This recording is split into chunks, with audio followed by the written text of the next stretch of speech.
What would you do if you were light years from home, alone, unwanted, and invisible in a world that doesn't speak your language? What if the only thing keeping you alive was the tiny hand of your child clinging to yours, whispering through cracked lips, "Mama, I don't want to be cold anymore"? This isn't a sci-fi fantasy. This is the story of Valeri, an alien widow exiled from her own people, wandering the streets of Earth, with 2 starving children, and one impossible wish: please, adopt my homeless children, and end my loneliness. But what she didn't know was that her desperate whisper into the wind would be heard by the most unexpected soul, and that this fragile moment of mercy would ignite a story of survival, healing, and a love that transcends worlds. The snow no longer felt like weather. It felt like punishment. Each flake stung like a silent accusation as it fell from the ash-colored sky, clinging to the cracked violet skin of her hands, coating her hair in a thin layer of ice, and whispering reminders of everything she had lost. Valeri stood at the far edge of the crowded human marketplace, half hidden in the shadow of a rusted delivery truck, her arms wrapped tightly around the 2 small bodies pressed against her hips. They didn't speak. They hadn't for a while. There was nothing left to say. Not when your language wasn't spoken here. Not when the world looked through you as if you were already dead. She had tried, at first. When the ship touched down and the ramp lowered, she'd walked with her chin high and her back straight, 2 children in tow, a small satchel slung over her shoulder, everything she still owned inside it. She had believed, naively, that Earth would be different. The humans were chaotic, yes, but not unfeeling. They adopted pets from the streets. They helped their elderly cross roads. They left boxes of food for strangers.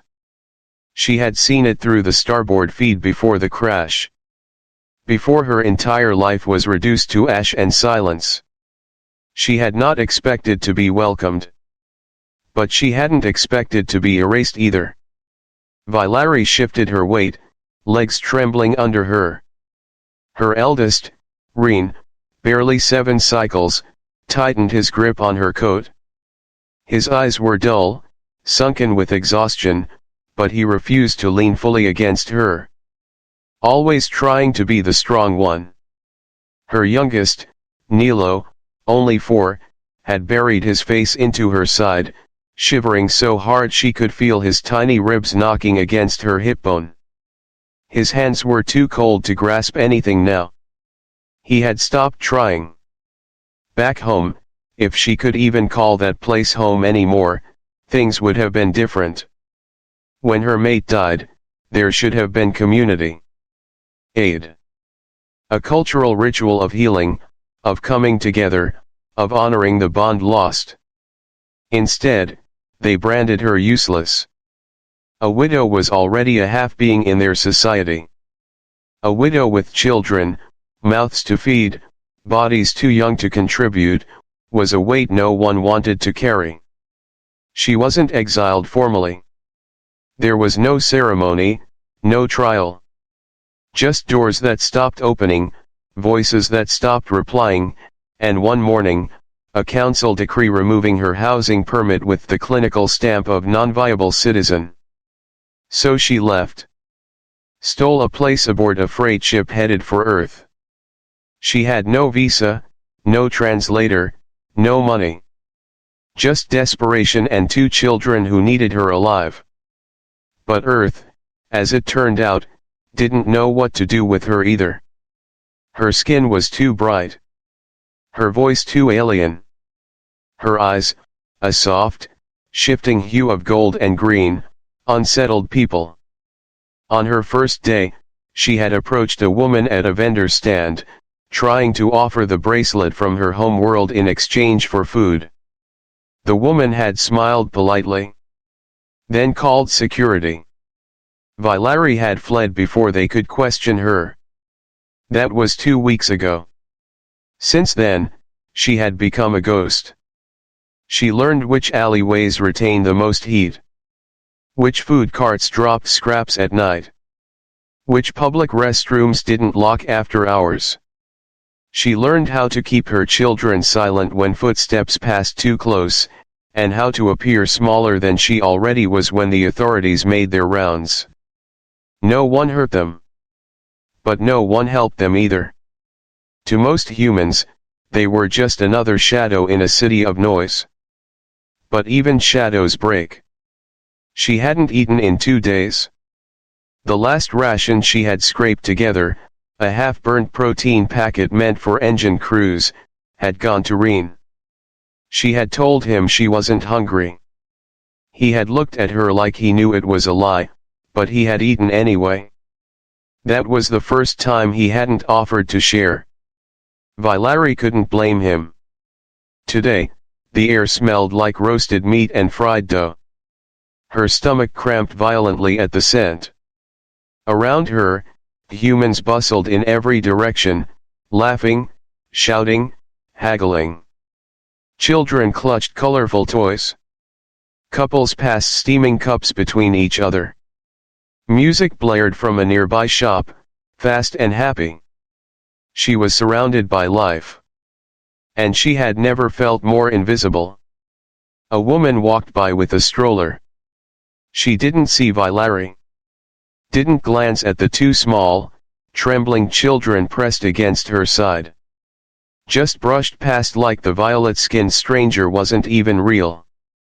Vailari lowered her head. She had once built starships. Had calibrated ion fields with her bare hands.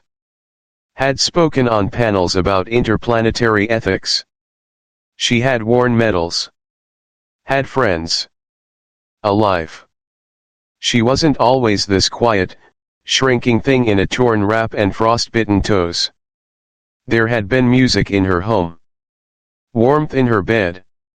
Hands that reached for hers in the night.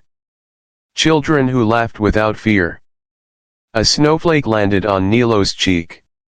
He didn't flinch. She reached up with one trembling finger and brushed it away. His lips were blue. Her breath caught. She didn't realize she had started crying until Reen looked up, startled by the sound. He hadn't seen her cry since the day they left orbit. And even then, she had shielded her face. Now there was nothing left to shield. "I'm sorry," she whispered, in her language. "I don't know how to fix this." Reen said nothing. But then Nilo stirred. His voice was so soft she almost missed it. "Mama," he whispered, "can't we ask a human to adopt us?" Vailari froze. "What?"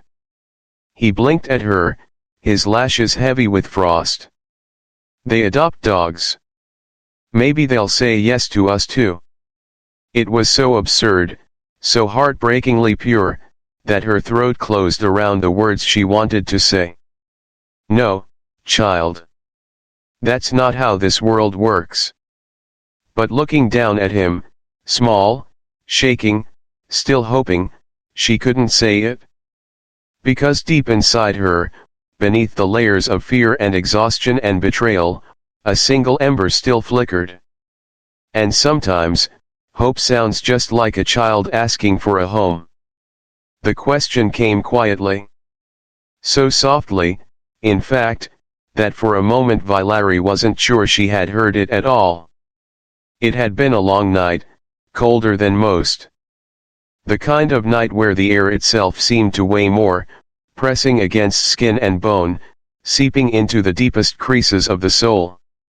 They had taken shelter beneath a metal overhang beside a shuttered service station, the wind slicing through the alley like it had a purpose, like it wanted them gone. Her children were asleep when it started. At least she thought they were.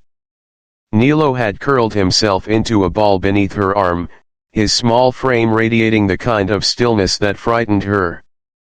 Reen had leaned against her opposite side, stiff as always, his pride refusing to let him rest fully.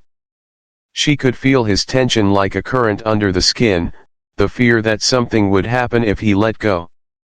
Valeri had kept watch, as she always did. Her eyes were trained on the shadows, her body coiled tight against the urge to sleep.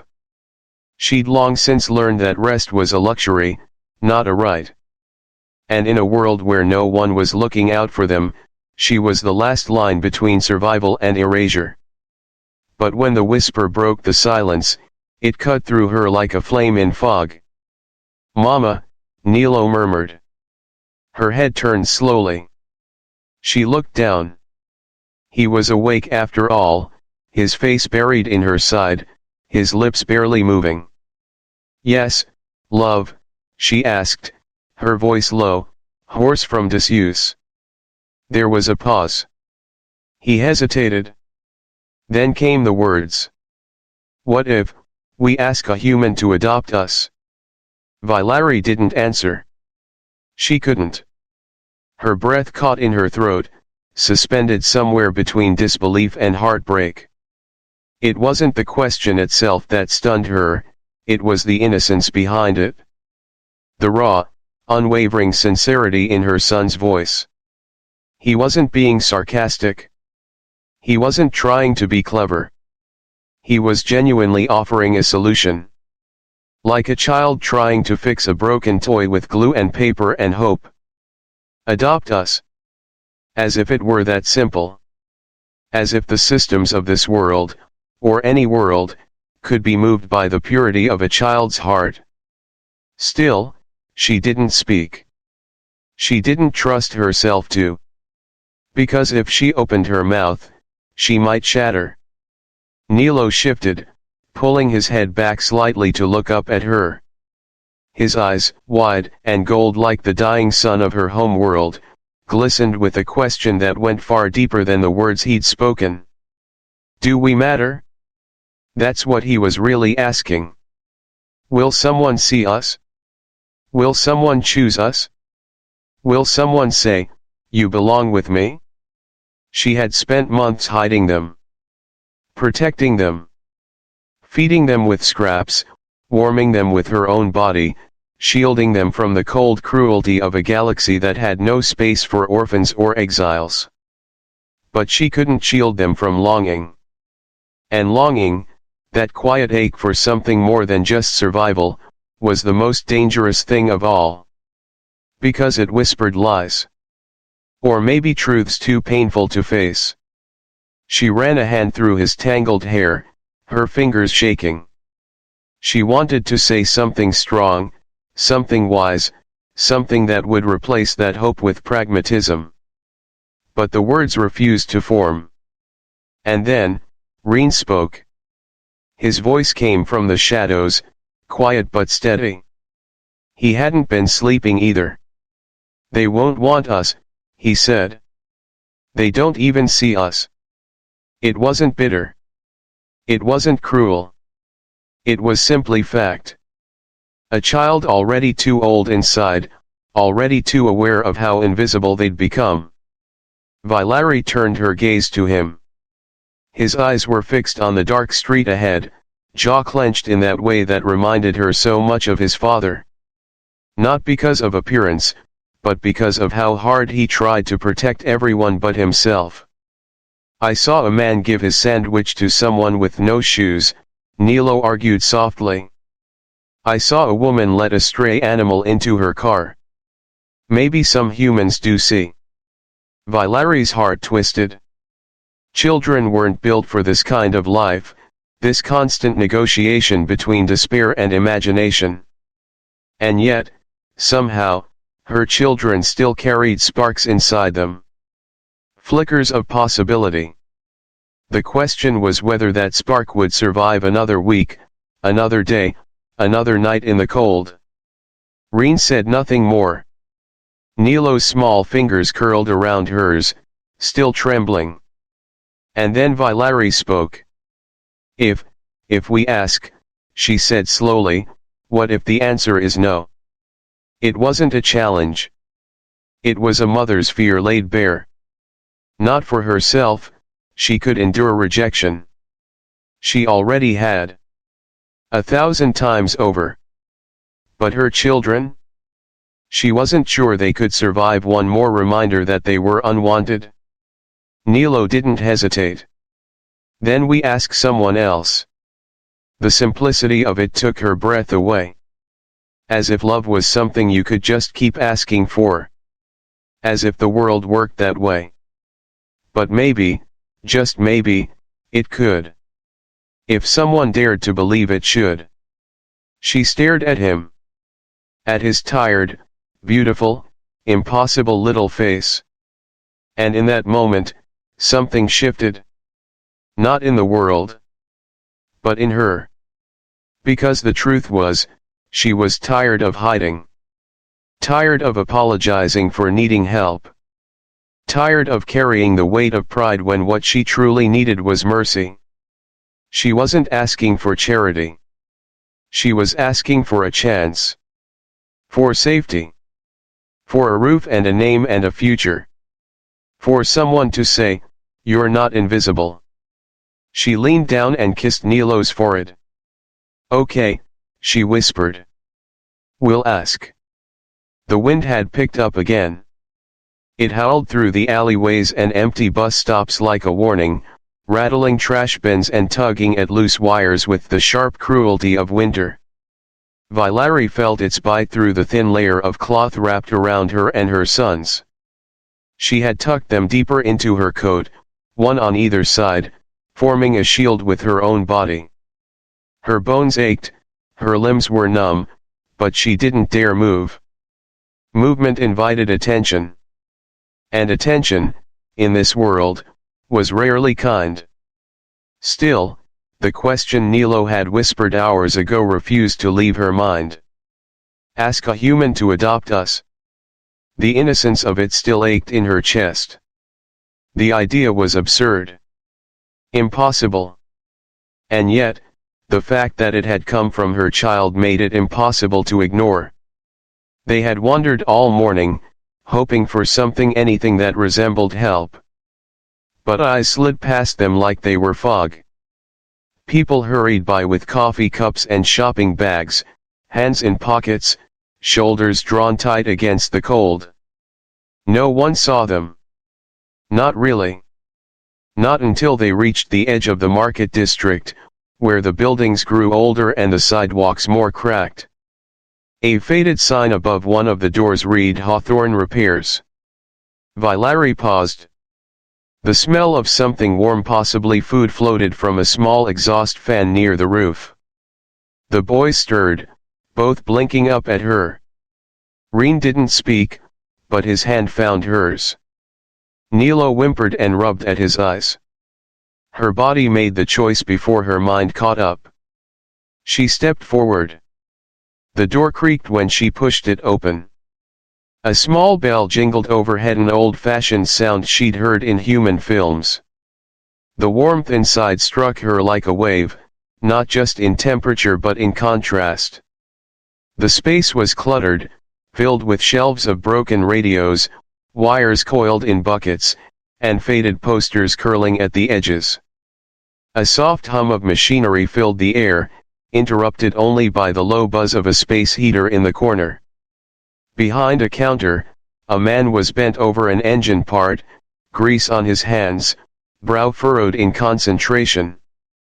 He looked up. And everything stopped. Valerie froze in the doorway. She didn't know what to say. Her mouth opened, then closed. Words refused to form. Her children clung to her legs, silent. The man stared. Not in fear. Not in disgust. Not even in surprise. Just, long enough. Long enough to register what he was seeing. A woman with violet skin. Two children half frozen. Eyes that held 1,000 unspoken pleas. He straightened slowly, wiping his hands on a rag. "You okay?" he asked. 3 words. Simple. Human. Unremarkable. but no one had asked her that in months. She tried to respond. Her voice cracked. She nodded. He gestured to the old couch against the wall. Sit down. You're freezing. Still, she hesitated. He noticed. I'm not gonna hurt you, he said gently. You just look like you need 5 minutes not to be in the wind. His voice wasn't soft, but it wasn't hard either. It had the sound of someone who had lived a long time in a world that didn't hand out kindness for free, but who offered it anyway because that's what decent people did. Valerie took a slow step forward. Then another. The boys followed, watching him carefully. She sank into the couch, her body sagging under the weight of exhaustion. The warmth from the space heater seeped into her clothes, almost painfully. Her fingers began to tingle, and tears stung her eyes. She hadn't felt warm in weeks. The man disappeared behind a curtain and returned a minute later with a blanket, a faded but thick flannel thing that smelled faintly of oil and cinnamon. He draped it over her shoulders, not too close, not touching her skin, but enough. I'm Frank, he said. She looked up, blinking. Valerie. He nodded once, then turned to the boys. Names. Reen stared at him for a long moment before answering. I'm Reen. That's Nilo. Frank crouched to Nilo's height, his knees popping slightly. You hungry? Nilo nodded, eyes wide. Frank stood up and disappeared into the back again. This time, when he returned, he held 3 bowls of something steaming thick, savory, and simple. He handed one to each of them, including her. Potato and carrot stew. Nothing fancy, but it'll warm you up. Valerie's hands shook as she accepted the bowl. Why? She asked softly, almost without meaning to. Why are you helping us? Frank didn't answer right away. He sat down across from them, rubbing his hands together. Because I know what it feels like to be invisible, he said finally. And I figure, we've got enough empty chairs in the world. No point letting someone freeze outside when the heater still works. Her eyes blurred. This wasn't charity. It wasn't obligation. It was something else. A flicker of connection between 2 strangers who had both been overlooked by their respective worlds and chose not to overlook each other. They ate in silence after that. Frank didn't push, didn't question, didn't pry. He just sat nearby, repairing something with quiet focus while they ate. And when Nilo nodded off beside her, his small face peaceful for the first time in days, she realized what had just happened. Not everything. Not safety. Not permanence. But something. A door had opened. Not just a physical one. But a door she hadn't even realized she'd been waiting to see. Sometimes, rescue doesn't come with sirens or heroes. Sometimes, it's just a man in a grease-stained shirt, offering soup and silence. And for Valerie, that was enough. It was more than enough. It was hope. Healing didn't happen all at once. There was no grand moment, no sudden transformation. No tears of joy or soaring music in the background. Instead, it came in pieces, small, quiet fragments scattered across ordinary days. Sometimes so subtle, Valerie almost didn't notice them. Almost. The first change was in her breathing. She had spent so long holding it. She hadn't even realized it until the night after Frank gave them soup and shelter. She had stayed curled on the couch, both children asleep beside her, the weight of their tiny bodies grounding her like anchors. For hours, she didn't move. She just watched the shadows move across the ceiling, her arms wrapped around her children as if the cold still waited outside the door to take them away. But then, somewhere in the stillness, her chest rose. And fell. Again. And again. A full breath. Not a shallow gasp. Not a guarded exhale. A full, uninterrupted breath. It shocked her. And then it broke her. She cried silently that night, buried beneath the borrowed blanket, with one hand pressed to her mouth to keep the sound from waking anyone. She hadn't cried like that in a long time, not from pain or fear or grief, but from release. And when she finally slept, it was without nightmares. In the days that followed, Frank didn't say much. He was a man of simple words and steady gestures. He left food on the table without asking if she was hungry.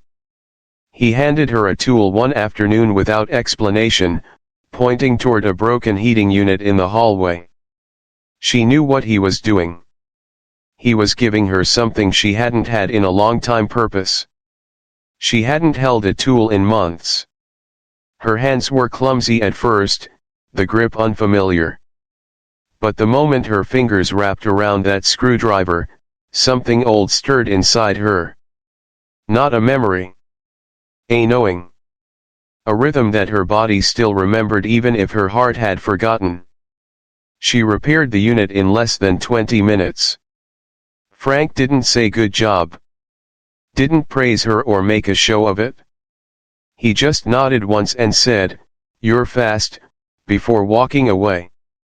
It was the greatest compliment she'd received in years. The children began changing too. It started with Nilo. Always the more expressive of the two, he was also the one who'd been hit hardest by the cold and hunger. But warmth did something to him. He began following Frank around the house, not speaking much, just observing. Watching how he repaired broken things. Studying the way he arranged his tools. One afternoon, Valerie found him sitting cross-legged in the corner with a half-disassembled flashlight, muttering to himself as he tried to put it back together. Reen was slower. He'd always been older than his years, watchful, quiet, suspicious of kindness. She worried about him more than she let on. But she saw it in the way he started reading again. Frank had found a dusty crate of books in the garage, old sci-fi novels, manuals, even a comic book or two. Reen devoured them silently, his eyes soaking up every page like they held the answers to the universe. One night, Valerie caught Frank watching the boys while they slept. He stood in the doorway of the living room, arms crossed, expression unreadable. "You didn't have to do this," she said softly behind him. He didn't turn around. "Didn't have to," he said. "But I'm glad I did."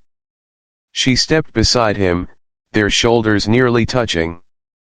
"They've been through so much," she whispered. "Yeah," he replied. "But they still smile. That says something." She smiled too. Just a little. Later that week, Frank taught Nilo how to make toast. It ended with smoke, laughter, and a piece of bread so blackened it looked like a burnt offering. Nilo declared it crunchy magic, and Frank didn't correct him. The next day, Valerie reorganized Frank's workbench. She didn't ask. She just did it. She couldn't stand the scattered chaos anymore, not when her hands itched to bring order to something, anything. When Frank saw it, he let out a low whistle. "Well," he said, grinning, "now I actually know where my damn pliers are." She rolled her eyes, but her chest fluttered.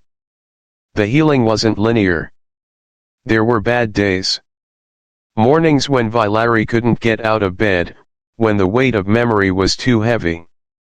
Nights when the children woke up crying from dreams they couldn't explain. Times when a siren outside made them all freeze, breath held, waiting for a knock that never came. But those moments no longer consumed them. They didn't define the day. They passed like storms, and something stronger always remained. One afternoon, Frank returned with a small potted plant.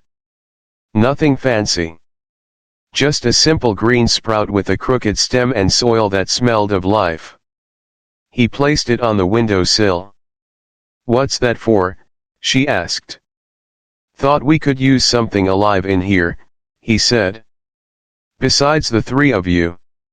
She didn't laugh. Not at first. But later, while making tea, she glanced at the plant again and smiled. It had become a symbol. A small, stubborn thing growing in an unlikely place. Just like them. She caught herself humming while fixing a power inverter. She caught Reen humming too, days later, while reading. Nilo danced in the hallway one morning, for no reason at all, his feet bare and light against the wood floor. These weren't grand moments. They weren't dramatic. But they were real. Healing had come. Not as a flood, but as a slow, steady thaw. Each gesture, each shared breath, each unexpected smile was another crack in the ice.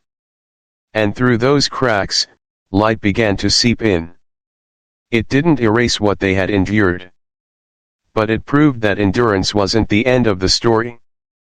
And that sometimes, the path back to life is built from the smallest, quietest moments when you finally start to believe that you're safe. That you matter. That maybe, just maybe, you're home. It took time for the house to stop feeling like a place they were only borrowing. Even after the warmth returned to their fingers, after the meals began to arrive without question, and after the silence between them softened into something more companionable still, Valerie didn't let herself believe it was real. She moved through the house with the grace of someone afraid to leave footprints. She cleaned constantly, kept the boys quiet, kept herself quieter. Frank never asked her to. He never complained. But that didn't change the weight of her fear that one morning he would turn to them and say, "It's time to go." Because that was how life had been since the moment her mate died. Temporary shelter. Conditional kindness. Things that looked like safety, only to vanish as quickly as they appeared. So she didn't let herself sink too deeply into the comfort. Not even when the couch began to mold to her shape, or when the scent of cooking oil and fresh linen started to feel familiar. But the boys, her beautiful, fragile sons, they began to change. Nilo was the first to bloom. He chattered more, skipped down the hallway with his arms spread wide like wings, and drew pictures of space houses with Frank's old blueprints. One morning, he crawled onto Frank's lap with a plastic wrench and asked, "Can you show me how to fix the loud thing in the heater?" Frank raised an eyebrow. "You mean the fan?" Nilo nodded solemnly. "The whir thing." Frank grunted, passed him a screwdriver, and spent the next half hour explaining circuits in the language of 6-year-old imagination. When Valerie passed by and paused at the doorway, she saw something she hadn't seen in years, her son's face glowing with curiosity instead of fear. Reen was slower, more careful, but the change in him was no less profound. He had always been her watcher, her protector, the one who counted steps and memorized exits. But now, he let himself sit still. He started reading books by the windowsill, his shoulders no longer clenched. He asked Frank questions about Earth customs, old machines, why the stars here looked different than back home. He wasn't just surviving. He was learning again. And Frank, he remained steady. He didn't insert himself. He didn't ask to be needed. But he showed up, again and again. Quiet, gruff, patient. He fixed things that broke before she noticed they were broken. He brewed coffee in the mornings and made sure to leave the kettle hot for her tea.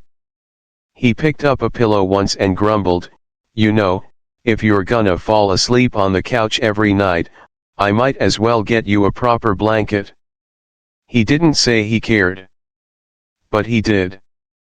Valerie wasn't sure when the house started to feel like more than shelter.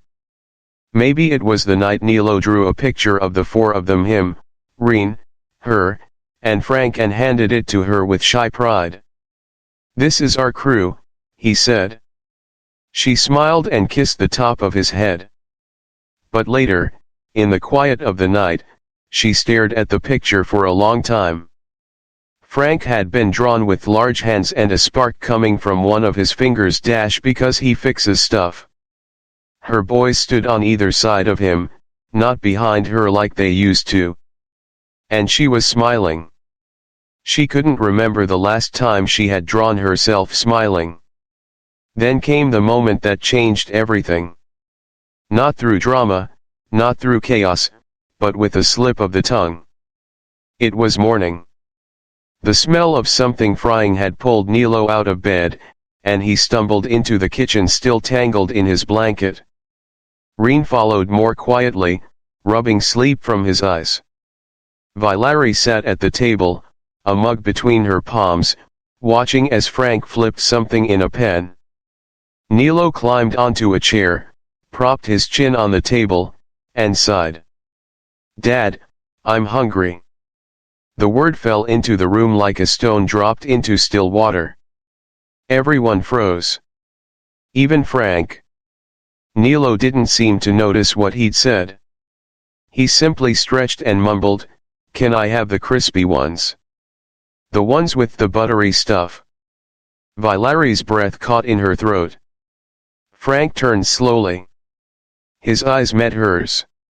For a moment, neither of them moved. Then Frank smiled. It wasn't wide or showy. It was small. Soft. The kind of smile that came from something settling into place. "Took you long enough," he said, and turned back to the stove. Valerie didn't speak. She couldn't. Because in that instant, something fragile and beautiful unfolded in her chest. It wasn't the word itself. It wasn't even about labels. It was the feeling behind it. Nilo hadn't been trying to say anything profound. He had just spoken from where he was comfortable, safe, fed, loved. And he had called it what it felt like. Family.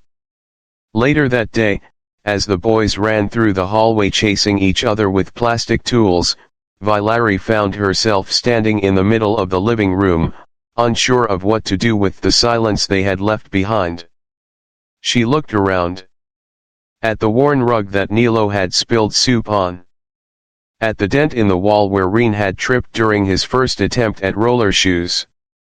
At the cracked mug Frank insisted on using even though he had a cupboard full of better ones. It wasn't perfect. It wasn't polished or planned. But it was real. She walked to the kitchen, her fingers brushing against the doorway. Frank stood at the counter, fiddling with an old radio. He looked up when he noticed her, his brow raised. "You okay?" She nodded slowly. And then, before she could second guess it, she whispered, "Thank you, for not asking us to leave." Frank set the radio down, his gaze steady. "I wouldn't have," he said. "You never were just passing through." That night, when the lights dimmed and the house grew quiet, Valerie lay awake for a while, listening to the gentle rhythm of breathing from the room next door. She didn't know what the future held. But for the first time in a very, very long time, she didn't dread it. Because they weren't just inside a house. They were home. And that made all the difference.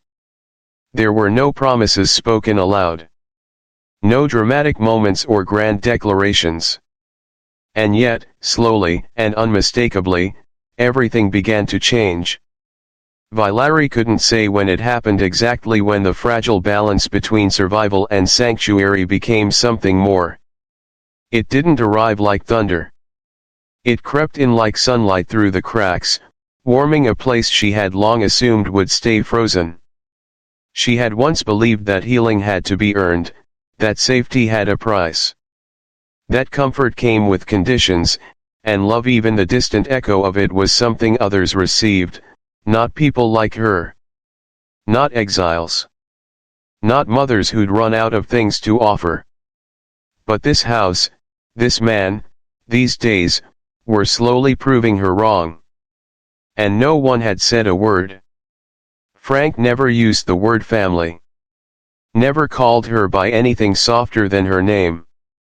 He didn't ask about her past, didn't request her story in exchange for food or a place to sleep. He didn't treat her sons like guests, or worse, burdens. He spoke to them like they were already part of the room, laughing when Nilo tripped over his blanket, offering Reen old parts from the garage like he expected him to tinker alongside him. As if they belonged there. As if they always had. One morning, Valeri found herself staring at a cupboard full of mismatched mugs. She had just finished drying the dishes, something she did out of instinct more than gratitude, when she noticed that one of the mugs had been moved. Frank's favorite, the one with the chipped rim and faded racing logo, had been set aside. In its place was a smaller, rounder mug with a cracked handle and a sticker that Nilo had pasted onto it, a star, peeling at the edges. That was the mug she'd used last night. And someone had washed it, dried it, and placed it carefully at the front of the shelf. It was such a small thing. And yet, it sat heavily in her chest. He was making space. Not just in the cupboard, but in his life. And still, no one spoke of it. Later that day, she watched Frank kneel beside Reen, helping him solder a simple wire board. Reen's brow was furrowed in concentration, his hands steady despite his age. Frank didn't take over. He didn't hover. He let the boy work through the frustration, guiding him only when necessary. Valeri watched from the doorway, arms folded, her breath held in her throat. She had once imagined what it would be like to raise her sons in peace. To have a place where they could build, break things, learn, fall asleep without fear of being chased out before morning. She used to dream of it in the space between exhaustion and sleep, always knowing it would never come. And yet, here they were. One evening, Frank came home late, his jacket soaked from a surprise downpour. He shook it off at the door, muttering curses under his breath, and looked up to see Nilo already running toward him with a towel. Valeri watched from the kitchen. Frank knelt down, let the boy wrap the towel clumsily around his shoulders. "Thanks, Squirt," he said, ruffling Nilo's hair. "You're cold," Nilo said, concerned.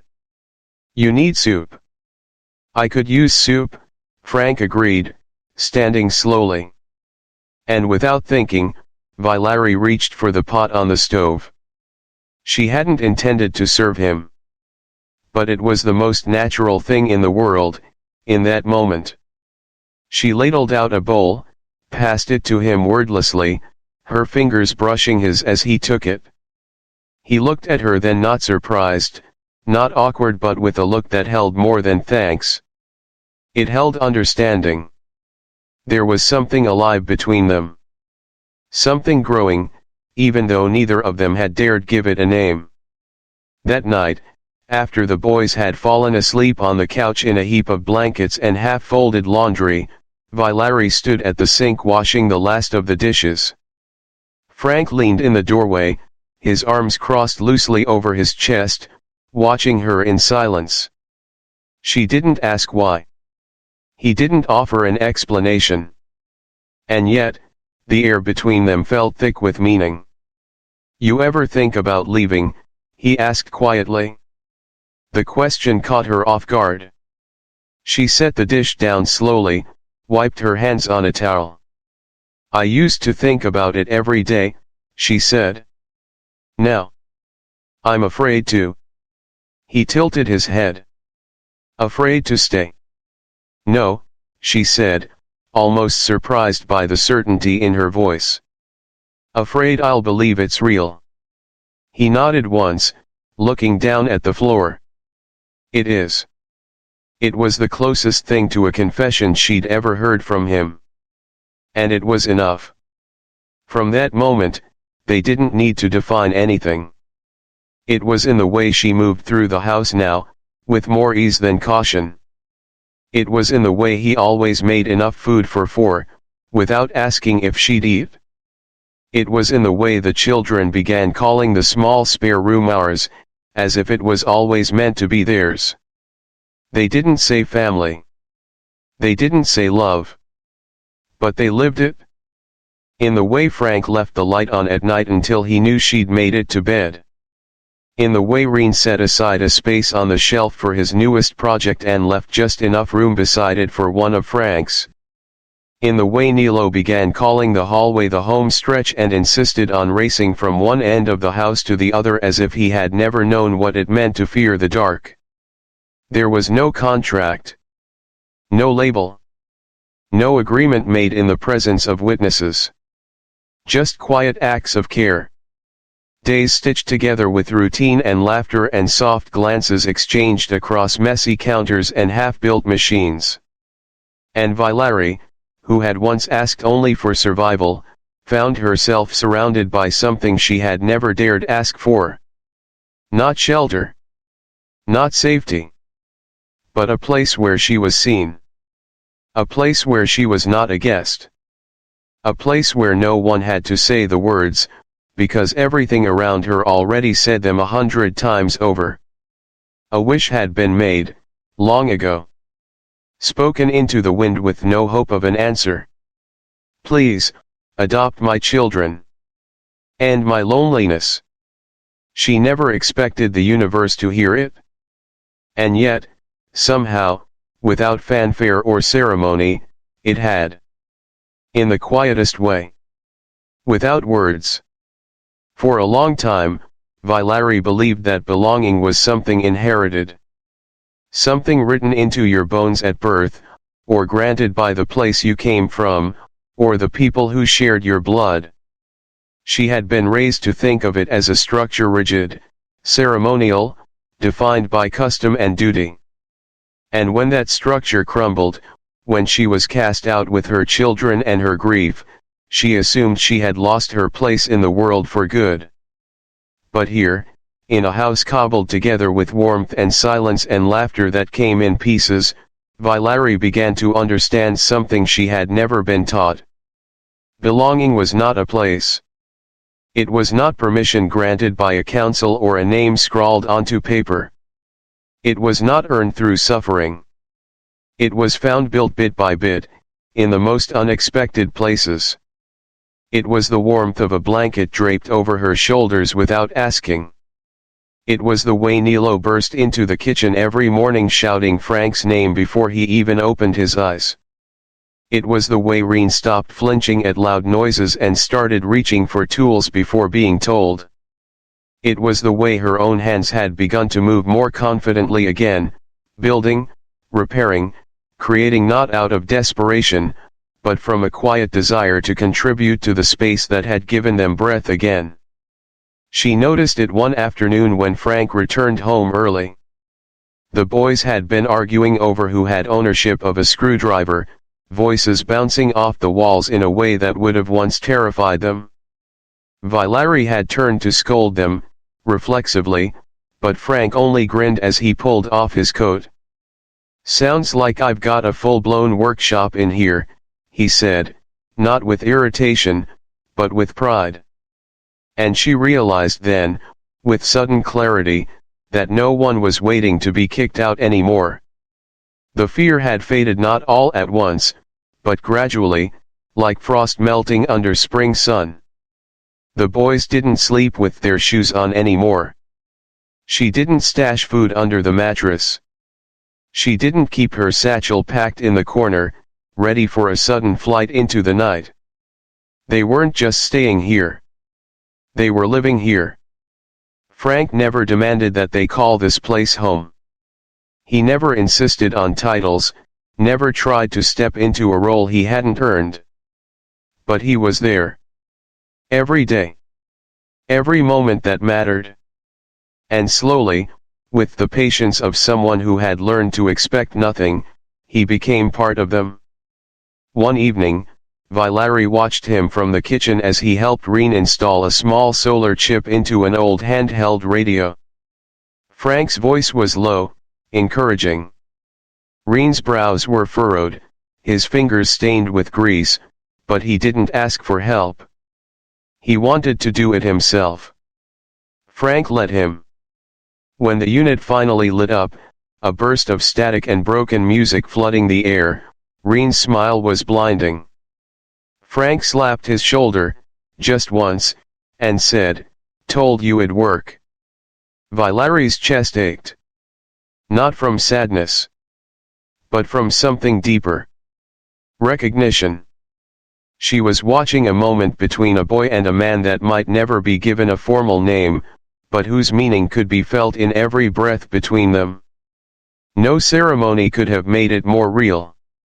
That night, as the boys slept and the hum of the repaired radio echoed faintly through the walls, Valerie sat at the small table with a cup of tea cooling between her palms. Frank joined her, sitting across from her, nursing his usual chipped mug of coffee. He didn't speak at first. Neither did she. The silence between them was no longer sharp. It had softened into something companionable, even comfortable. She stared at her hands. They were steady now. "You look different," he said suddenly. She looked up, startled. "Do I?" He nodded, tilting his head. "Less braced." She smiled, quietly. "I'm still learning. Aren't we all?" He leaned back, watching her in the flickering kitchen light. "I know this isn't what you expected," he added. "Hell, it's not what I expected either." She studied him. There were lines on his face that hadn't been there when she first arrived.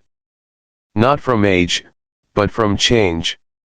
From the slow weight of letting other people in after years of solitude. She wondered if he knew how much he had shifted too. "I thought belonging was something I'd lost," she admitted. Frank didn't respond right away. He set down his mug, leaned forward, elbows on the table. "It's not something you lose," he said. "It's something people stop offering. And when the right people come along, you get to remember what it feels like." The words wrapped around her like a blanket. She had no reply. None that would match the simplicity and truth of that sentence. So she reached for his hand. Just a touch. She didn't need to explain what it meant. Neither did he. The boys' laughter echoed from the hallway. A soft thud. Nilo giggling. Reen shouting in mock frustration. Frank smiled, shook his head. "Sounds like a circus in there," he muttered. "A loud, stubborn, brilliant circus," Valerie said, her voice soft with love. Frank looked at her. Really looked. "I wouldn't trade it," he said. And neither would she. They hadn't just found a house. They hadn't just found shelter. They had stumbled into a truth bigger than themselves. That sometimes, family wasn't something you were born into.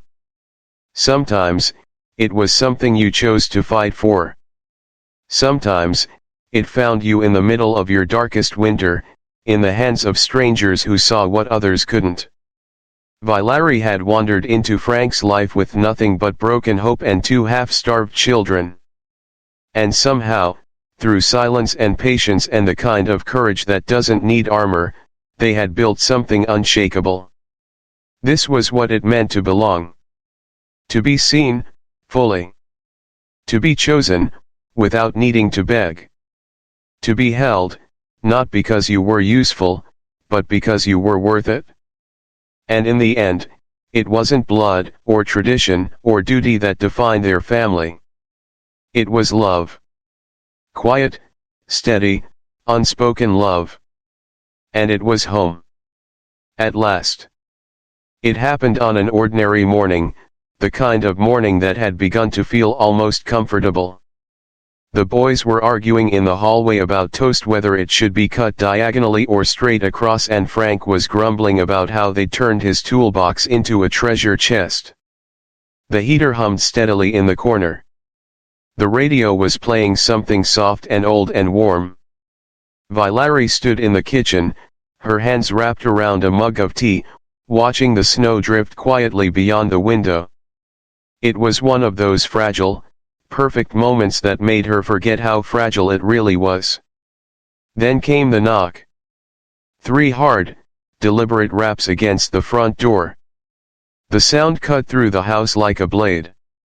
Everyone went still. Frank set down his mug with a sharp clink. Valerie's heart seized in her chest. She turned toward the boys. Reen had frozen mid-step. Nilo's mouth was open, mid-laugh, but no sound came out. The quiet that followed was dense and unnatural, thick with the weight of something about to go wrong. Frank moved to the door slowly.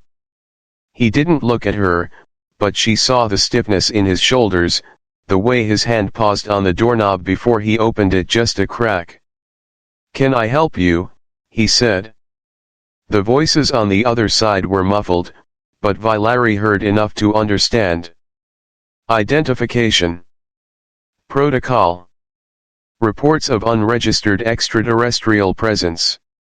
A possible violation of the interspecies residence code. She felt the room spin. Not all at once. Just slightly. Just enough to remind her that gravity was real and so was fear. Frank stepped outside, pulling the door closed behind him. She didn't know how long he was gone. A minute. 5.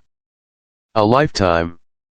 She couldn't hear what was being said now, only the low hum of voices, the occasional rise in pitch, the way Frank's silhouette moved just slightly behind the frosted glass.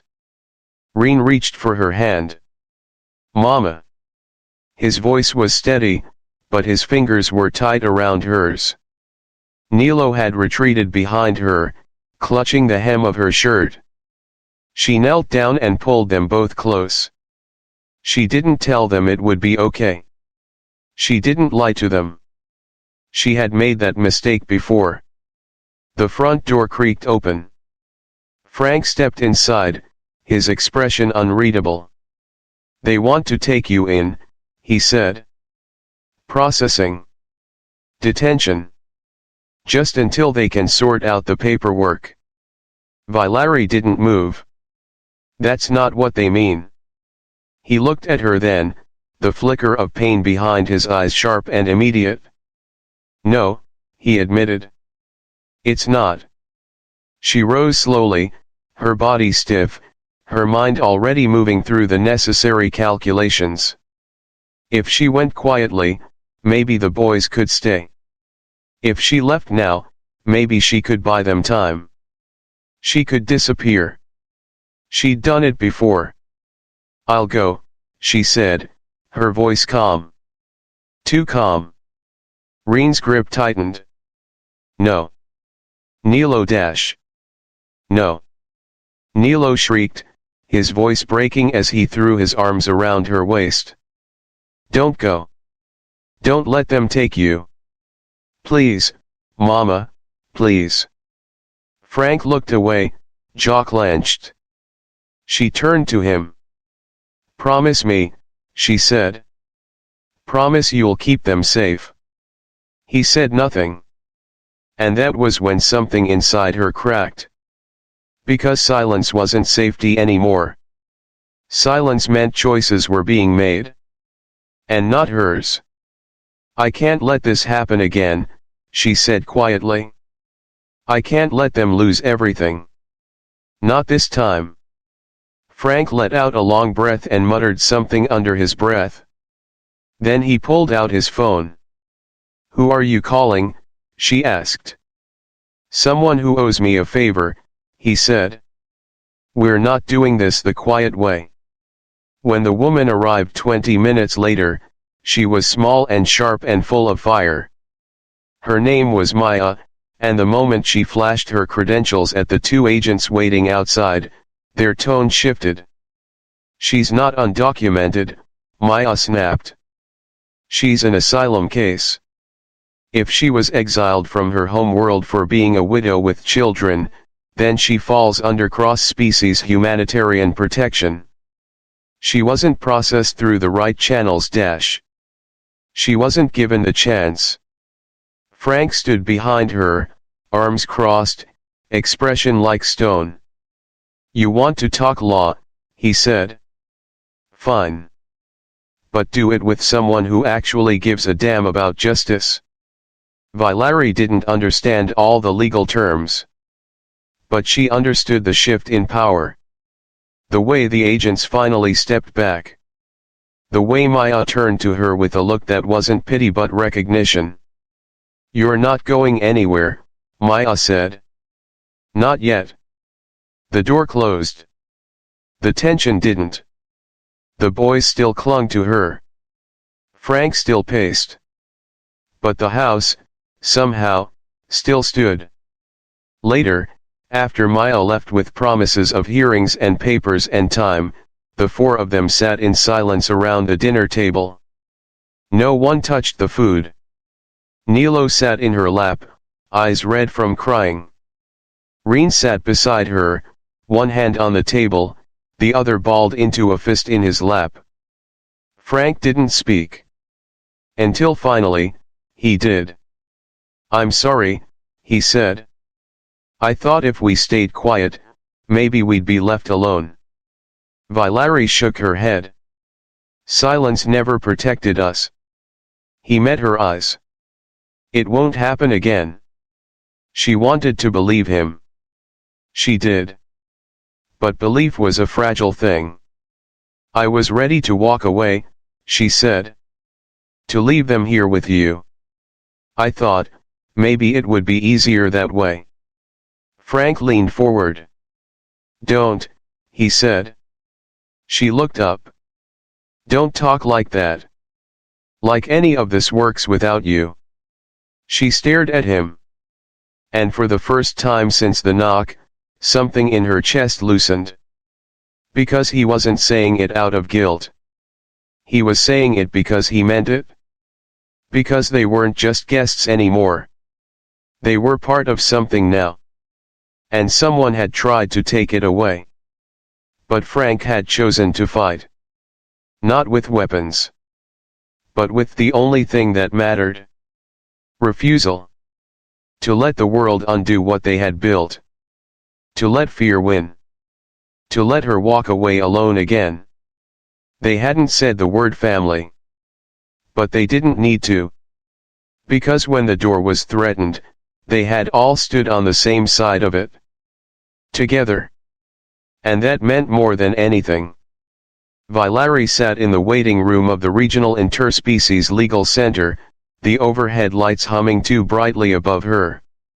The walls were a sterile gray, the air sharp with recycled chill, and the chairs were lined in neat, identical rows, as if to remind everyone that order was more important than comfort. Across from her, a human woman typed endlessly at a reception terminal, never once lifting her eyes. She had been sitting there for nearly 2 hours. Reen and Nilo dozed beside her on the same bench, curled against each other for warmth and reassurance.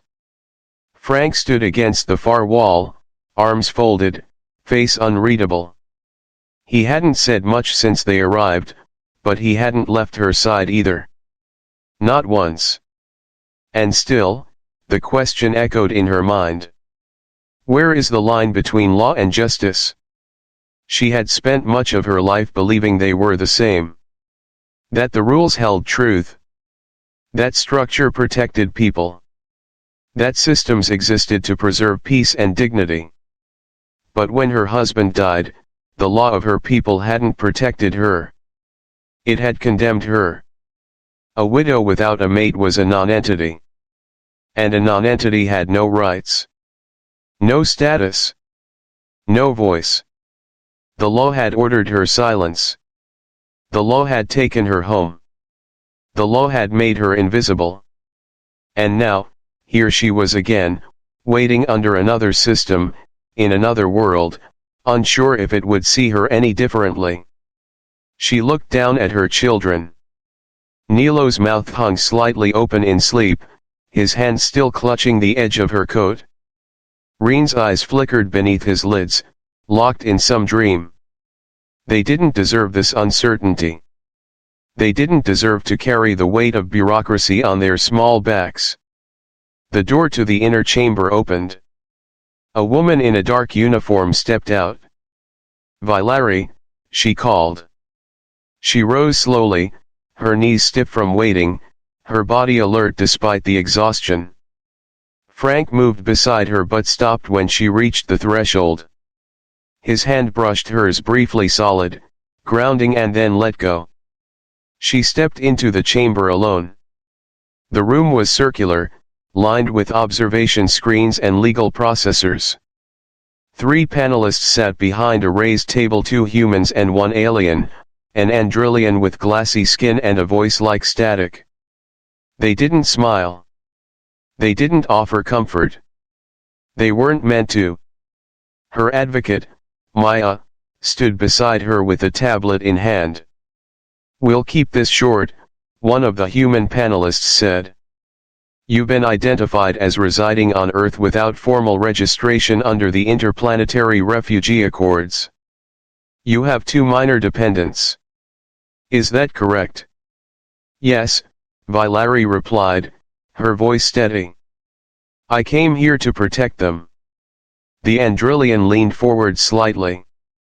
"Why did you not register upon arrival?" She hesitated. "Because I wasn't sure anyone would care." The silence that followed was deafening. Maya cleared her throat. "With respect, this is not a matter of willful evasion. My client was exiled by her own people, formally severed from all cultural and legal protections. She had no planetary origin, no point of return. Earth was the only place she had left.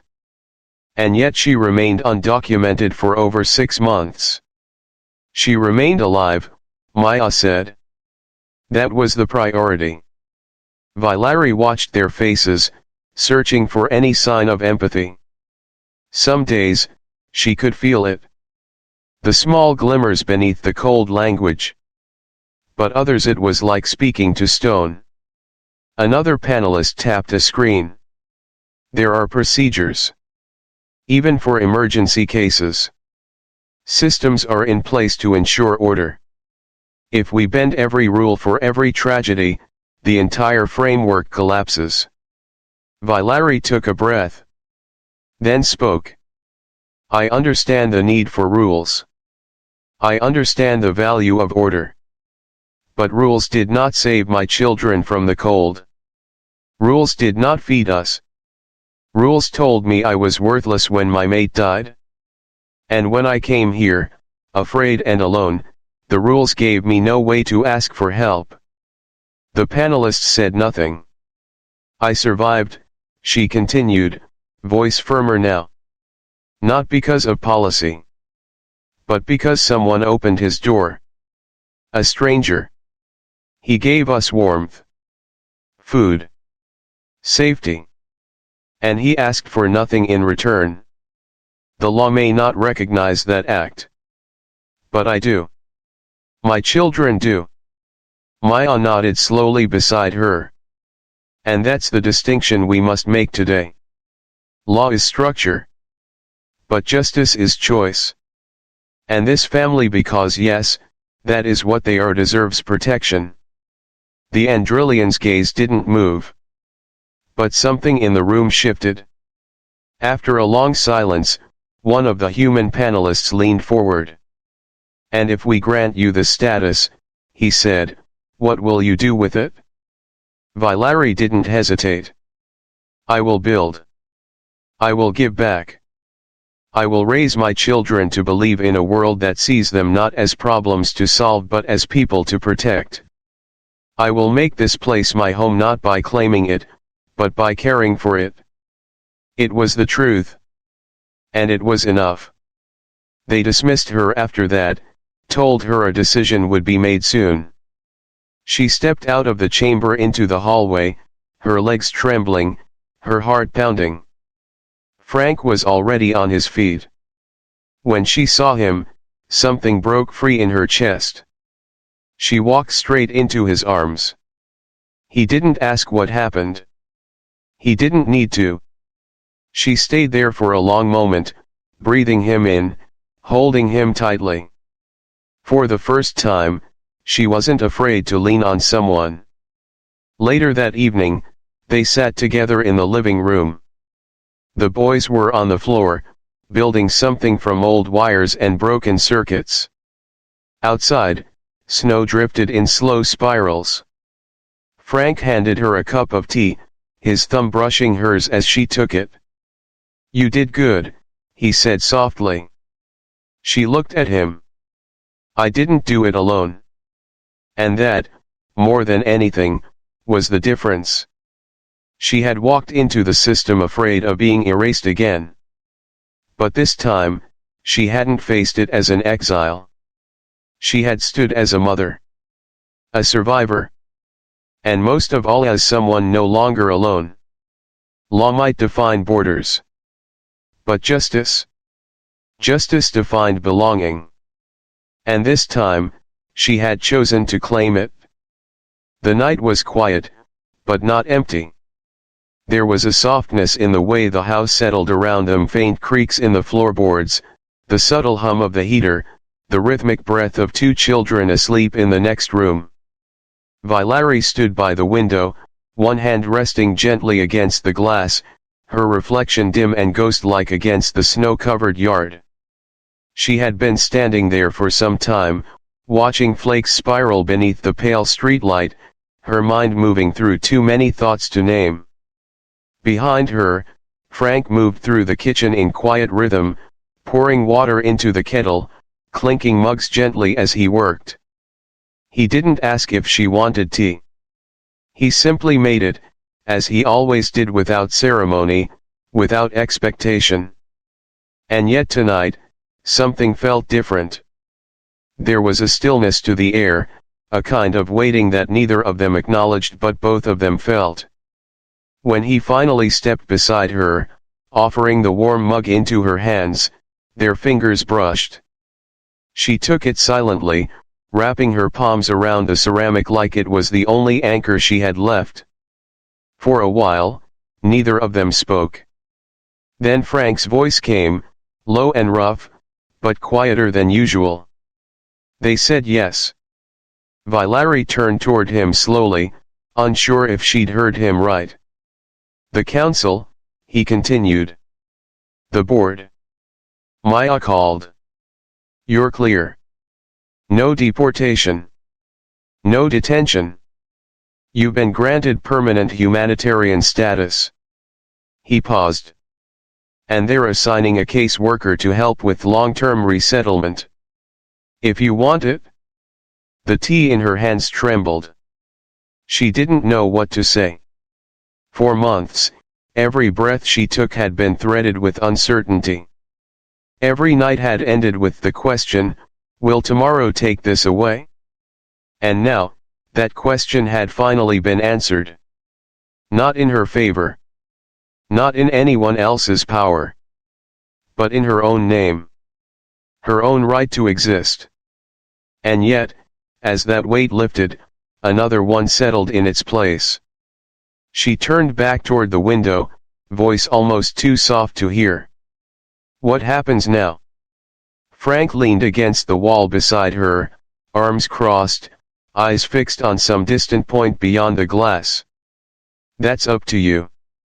Silence stretched between them. She took a long sip of tea, letting the warmth steady her. Then she set the mug down on the nearby table, slowly, carefully, as if preparing herself for something fragile. "I've spent most of my life being told where I belonged," she said. "When I married, they said I belonged to him. When he died, they said I belonged nowhere. When I came here, they said I didn't belong at all." Frank didn't interrupt. She swallowed hard. "But in this house," she continued, her voice shaking, "you never asked me to belong. You just made space. For me. For them. For all the noise and mess we bring." Frank shifted, but still didn't speak. "And that silence," she added, "it was the kindest thing anyone's ever given me." He looked at her then. Really looked. And for the first time, she didn't look away. "I've been trying to understand why," she said. "Why you let us in. Why you stayed. Why you fought for us when no one asked you to." Frank's jaw tightened. He looked down for a moment, then back up. "Because I was alone too," he said. "And I didn't even know how much until you showed up." That truth hung heavy between them. "I've lived in this place for years," he went on, "fixing things that didn't matter. Patching walls. Rewiring junk. Just to keep busy. Just to keep quiet. But the second I opened that door, and saw that kid's face, your son, I knew it wasn't about repairs anymore. It was about something else." Valerie's eyes welled, but she held them back. "I didn't mean to care," Frank admitted. "But I did. I do." She took a slow, trembling breath. "You were the first person who didn't look at me like I was broken," she whispered. Frank stepped closer. "You never were." Her breath caught. The room felt too small, too quiet, too full of things that had never been said. "I don't know how to do this," she said. "Not anymore. I've spent so long surviving, I don't know how to stay." "Then we'll figure it out," Frank said. "Together." She blinked. "Is that what this is? A beginning?" He nodded. "If you want it to be." A long pause. And then, slowly, Valerie reached for him, not out of fear, not from need, but from choice. Her fingers slid into his, soft but sure, and he held them with a quiet strength that said he'd been waiting, not pressuring, not assuming, but waiting. She leaned into him, resting her head against his shoulder, and for the first time, let herself feel what she'd been too afraid to hope for. Home. Not the kind built from architecture and furniture, but the kind built from trust. From shared silences and the way two people stand beside each other in the face of fear. The kind of home that doesn't need permission to exist. "I want to stay," she whispered. Frank exhaled, like he'd been holding that breath for weeks. "Then stay," he said. "Because this what we've built here, it doesn't work without you." She closed her eyes. And for the first time in years, she felt something deeper than safety. She felt chosen. Not for her usefulness. Not for her strength. But simply because she was loved. And that changed everything.